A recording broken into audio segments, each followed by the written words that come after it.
Welcome back to Dr. Leroy's Laboratory, where we're committed to having the conversation that needs to be had. If you haven't seen the first installment, please go back at this point and watch it. We're going to outline the rules that are going to take place to guide us through this experiment and looking at finding some real solutions. So do that now. With that being said, we're going to address a topic today that is very much debated right now. It's a hot topic. It's a polarizing topic. Bias everywhere, including myself. So I'm going to, at this time, go ahead and try to do my best to remove any bias I have, put on those freedom glasses, and let's take a look at free speech. Stripping free speech down to its very base component, did the founding fathers and the Constitution intend for each and every individual right here, right now, on this date, to have freedom of speech? And the answer is yes. Yes, they did. This is a constitutional republic, and we're governing free people, and the only way that could ever work is that the people are free to voice whatever their opinion is, even though that is a biased opinion, but they have the right to their own beliefs, their own American view, and the ability to relay that to whoever wants to hear. You also have the freedom not to listen if you don't want to. Now, how does that apply today? Well, the question at hand is, do big corporations have the right to limit the speech of certain individuals, whether you agree with what they say or not?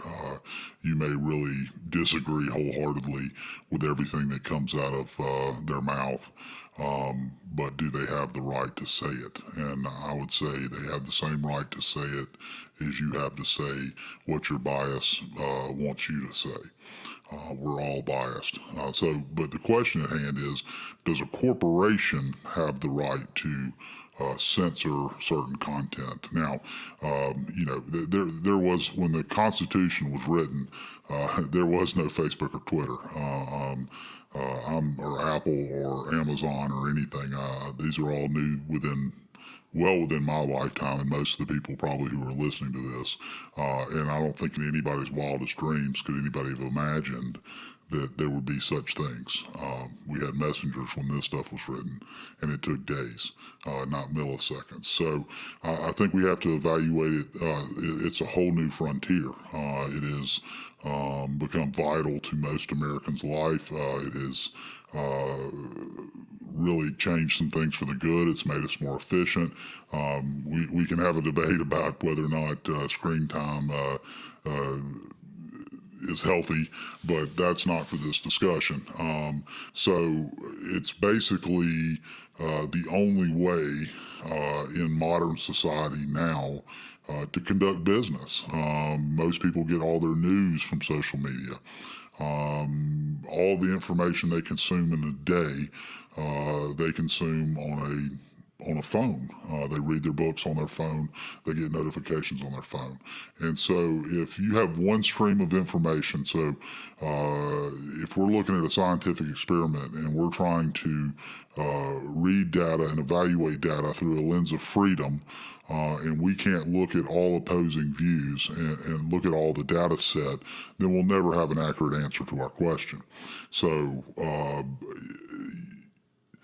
if you're going to grant a speech platform, a news platform, to any individual, so if you're a corporation that says, hey, I'm in the business of selling news platforms or airtime or social media time to give you a platform to voice your opinion, then you have to let all the opinions be voiced, whether you agree with them or not.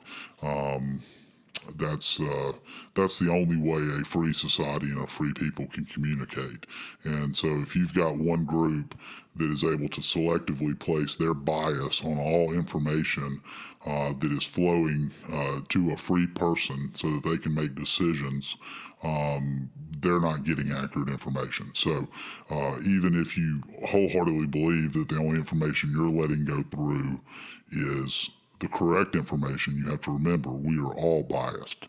I am biased. You wouldn't want me censoring what information you had going through, because I'm going to decide what goes through based on what I agree with. And as we've stipulated, we all have a different worldview, country view based on all of our life experiences. So if you remove the bias and you look at it from a freedom standpoint, would the founding fathers have a problem with a corporation that controlled the majority of the way everybody else in the country got their information, selectively deciding what information was disseminated?